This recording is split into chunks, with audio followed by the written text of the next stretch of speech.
Okay, let's start with Jim and the Holograms.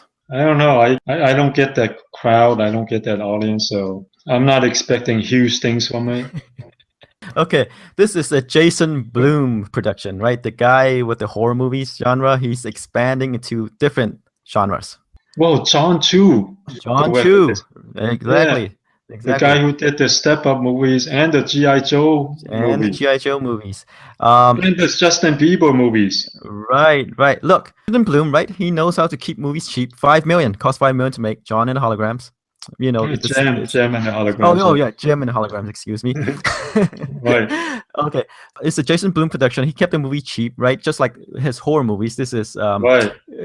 based on the 80s TV show about a rock band about regular girls, Mhm. teenagers or whatever have you, or is it they're women? I'm not sure. But anyway, they have these devices, which in the TV show, of course, that transform them into an alter ego, and then they can turn into a rock band, and they can sing really well. Okay.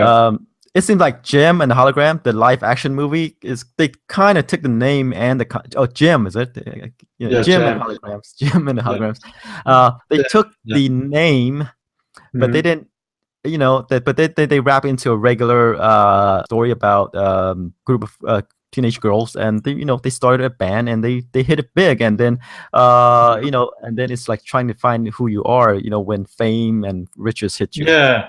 Which sounds kind of cliche.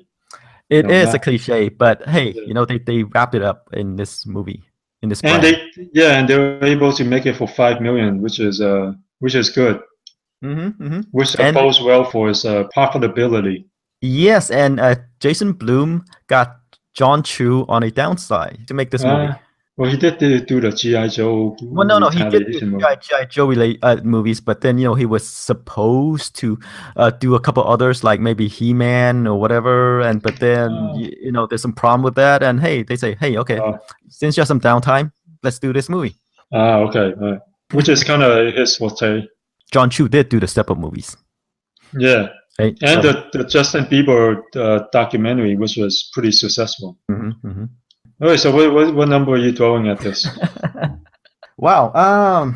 Here the thing is, like, the target audience for this movie, probably don't know who Jim and the Holograms are or what it is. I'm sure they're kind of aware of it, and but this movie, I think they try to social media the heck out of it.